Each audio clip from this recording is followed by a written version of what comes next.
So I was born in Den Bosch, where the painter Hieronymus Bosch named himself after. And so I've always been very fond of this painter who lived and worked in the 15th century. And what is interesting about him in relation to morality is he lived at a time where religion's influence was waning, and he was sort of wondering, I think, what would happen with society if there was no religion or if there was less religion. And so he painted this famous painting, The Garden of Earthly Delights, which some have interpreted as being humanity before the fall or being humanity without any fall at all. And so it makes you wonder what would happen if we hadn't tasted the fruit of knowledge, so to speak, and what kind of morality we would have. Much later, as a student, I went to a very different garden, a zoological garden in Arnhem, where we keep chimpanzees. This is me at an early age with a baby chimpanzee.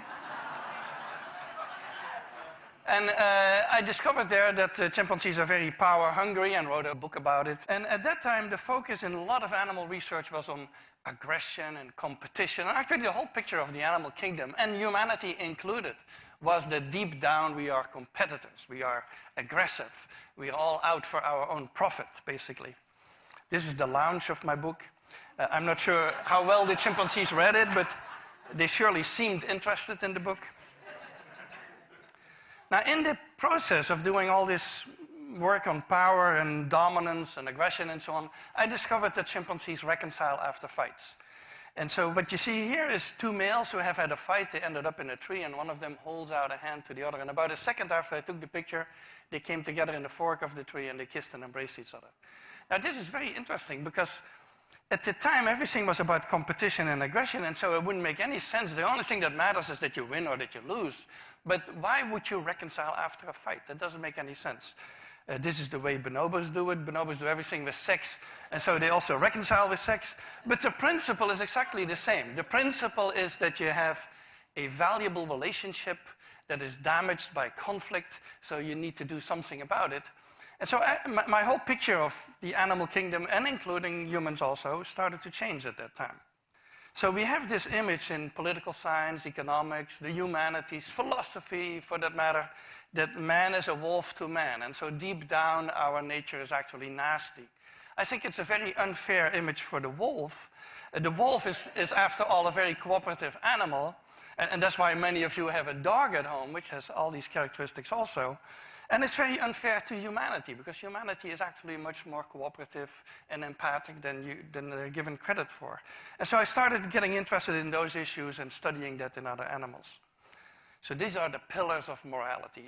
If you ask anyone what is morality based on, these are the two factors that always come out. One is reciprocity, and associated with it is a sense of justice and a sense of fairness.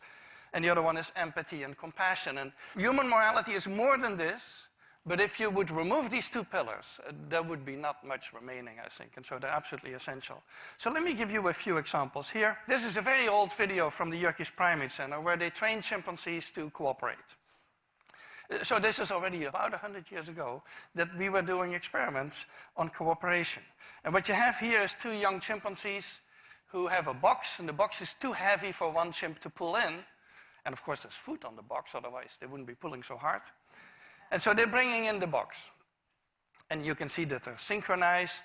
You can see that they work together. They pull at the same moment. It's already a big advance over many other animals who wouldn't be able to do that. And now you're going to get a more interesting picture, because now one of the two chimps has been fed. So one of the two is not really interested in the task anymore.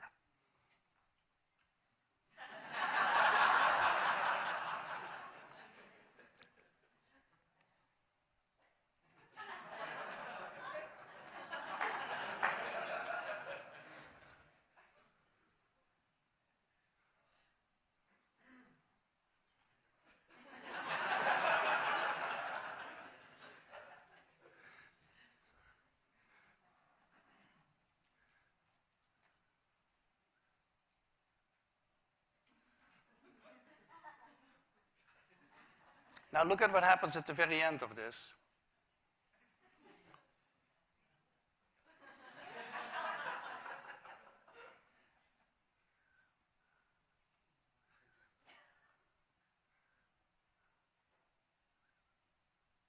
He takes basically everything. So there are two interesting parts about this. One is that the chimp on the right has a full understanding he needs the partner, so full understanding of the need for cooperation. The second one is that the partner is willing to work even though he's not interested in the food. Why would that be? Well, that probably has to do with reciprocity. There's actually a lot of evidence in primates and other animals that they return favors. And so he will get a return favor at some point in the future. And so that's how this all operates. We do the same task with elephants. Now, with elephants, it's very dangerous to work with elephants. And another problem with elephants is that you cannot make an apparatus that is too heavy for a single elephant. Now you can probably make it, but it's going to be a pretty clumsy apparatus, I think. And so what we did in their case, we do these studies in Thailand with Josh Plotnick, is we have an apparatus around of which there's a rope, a single rope. And if you pull on this side of the rope disappears on the other side. So two elephants need to pick it up at exactly the same time and pull. Otherwise, nothing is going to happen, and the rope disappears. And so the first tape you're going to see is two elephants who are released together, arrive at the apparatus. The apparatus is on the left with food on it. And so they come together, they arrive together, they pick it up together, and they pull together. So it's actually fairly simple for them. There they are.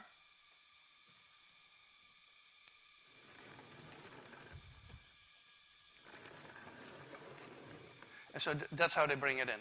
But now we're going to make it more difficult, because the whole purpose of this experiment is to see how well they understand cooperation. Do they understand it as well as the chimps, for example? And so what we do in the next step is we release one elephant before the other, and that elephant needs to be smart enough to stay there and wait and not pull at the rope, because if he pulls at the rope, it disappears and the whole test is over. Now, this elephant does something illegal that we did not teach it, but it shows the understanding that he has, because he puts his big foot on the rope, stands on the rope, and waits there for the other, and then the other is going to do all the work for him. So it's what we call freeloading. But it shows the intelligence that the elephants had. They developed several of these alternative techniques that we did not approve of necessarily. So the other elephant is now coming, and is going to pull it in.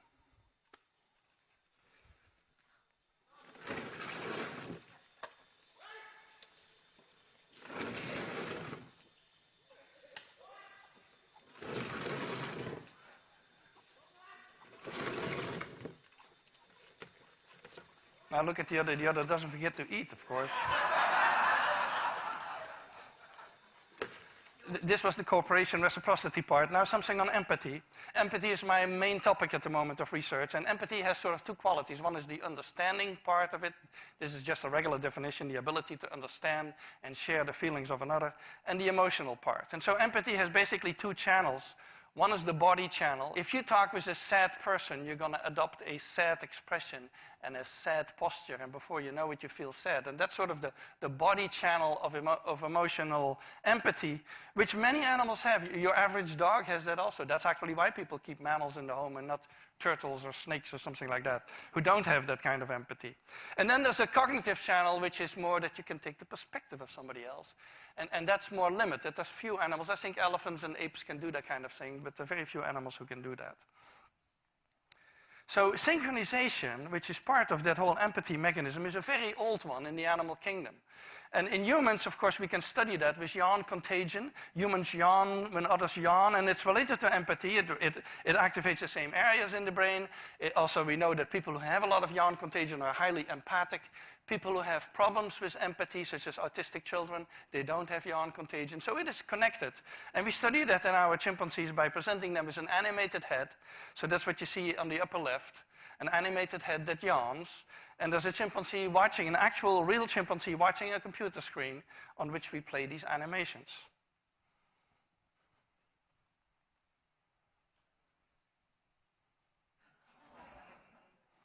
And so yawn contagion, that you're probably all familiar with, and maybe you're going to start yawning soon now, is something that we share with other animals. And that's related to that whole body channel of synchronization that underlies empathy. And that is universal in the mammals, basically. Now, we also study more complex expressions. This is consolation. This is a male chimpanzee who has lost a fight, and he's screaming, and a juvenile comes over and puts an arm around him and calms him down. That's consolation. It's very similar to human consolation. And consolation behavior... It's empathy driven. That's actually the way they study empathy in human children, is to instruct a family member to act distressed, and then they see what young children do. And so it is related to empathy, and that's the kind of expressions we look at. We also recently published an experiment, you may have heard about it, on altruism in chimpanzees, where the question is, do chimpanzees care about the welfare of somebody else? And for decades, it had been assumed that only humans can do that. Only humans worry about the welfare of somebody else. Now, we did a very simple experiment. We do that on chimpanzees that live in Lawrenceville, in the field station of Yerkes, and so that's how they live. And we call them into a room and do experiments with them. In this case, we put two chimpanzees side by side, and one has a bucket full of tokens, and the tokens have different meanings. One kind of token feeds only the partner who chooses, the other one feeds both of them. So this is a study we did with Vicky Horner. And here you have the two color tokens. So they have a whole bucket full of them. And they have to pick one of the two colors. You will see how that goes. So if this chimp makes the selfish choice, which is the red token in this case, he needs to give it to us. We pick it up. We put it on a table where there's two food rewards, but in this case only the one on the right gets food and the one on the left walks away, because she knows already that this is not a good test for her. And then the next one is the pro-social token. So the one who makes the choices, that's the interesting part here. For the one who makes the choices, it doesn't really matter. So she gives us now a pro-social token and both chimps get fed. So the one who makes the choices always get a reward. So it doesn't matter whatsoever, and she should actually be choosing blindly. But what we find is that they prefer the pro-social token. So this is the 50% line, that's the random expectation. And especially if the partner draws attention to itself, they choose more. And if the partner puts pressure on them, so if the partner starts spitting water and intimidating them, then the choices go down and they actually don't want to. It's as if they're saying, if you're not behaving, I'm not going to be pro-social today. And this is what happens without a partner, when there's no partner sitting there. And so we found that the chimpanzees do care about the well-being of somebody else, especially these are other members of their own group. So a final experiment that I want to mention to you is our fairness study. And so this became a very famous study, and there's now many more, because after we did this about 10 years ago, it became very well known. And we did that originally with capuchin monkeys, and I'm going to show you the first experiment that we did. It has now been done with dogs, and with birds, and with chimpanzees. But with Sarah Brosnan, we started out with capuchin monkeys. So what we did is we put two capuchin monkeys side by side. Again, these animals, they live in a group. They know each other. We take them out of the group, put them in a test chamber. And there's a very simple task that they need to do. And if you give both of them cucumber for the task, the two monkeys side by side, they're perfectly willing to do this 25 times in a row. So cucumber, even though it's really only water in my opinion, but cucumber is perfectly fine for them. Now, if you give the partner grapes, the food preferences of my capuchin monkeys correspond exactly with the prices in the supermarket. And so if you give them grapes, that's a far better food, then you create inequity between them. So that's the experiment we did. Recently, we videotaped it with new monkeys who had never done the task, thinking that maybe they would have a stronger reaction, and that turned out to be right. The one on the left is the monkey who gets cucumber. The one on the right is the one who gets grapes. The one who gets cucumber, note that the first piece of cucumber is perfectly fine. The first piece she eats. Then she sees the other one getting grape, and you will see what happens. So she gives a rock to us, that's the task.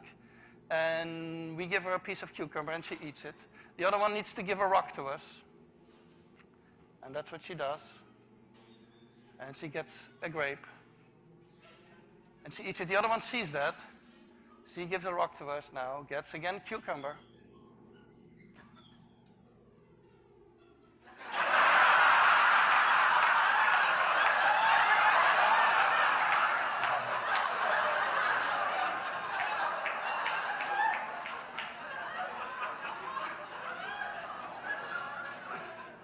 She tests the rock now against the wall. She needs to give it to us.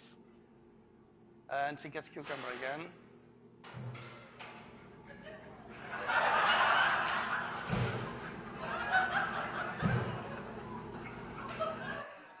So this is basically the Wall Street protest that you see here.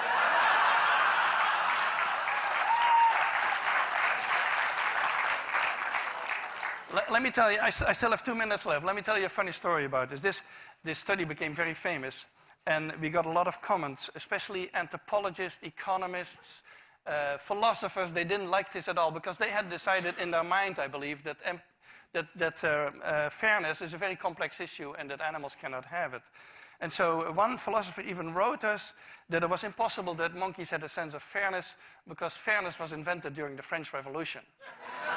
So now, and another one wrote a whole chapter saying that he would believe it had something to do with fairness if the one who got grapes would refuse the grapes. Now, the funny thing is that Sarah Brosnan, who's been doing this with chimpanzees, had a couple of combinations of chimpanzees where indeed the one who would get the grape would refuse the grape until the other guy also got a grape.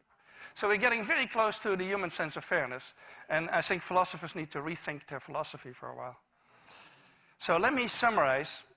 I believe there's an evolved morality. I think morality is much more than what I've been talking about, but it would be impossible without these ingredients that we find in other primates, which are empathy and consolation, pro-social tendencies, and reciprocity and a sense of fairness. And so we work on these particular issues to see if we can create a morality from the bottom up, so to speak, without necessarily God and religion involved, and to see how we can get to an evolved morality. And I thank you for your attention.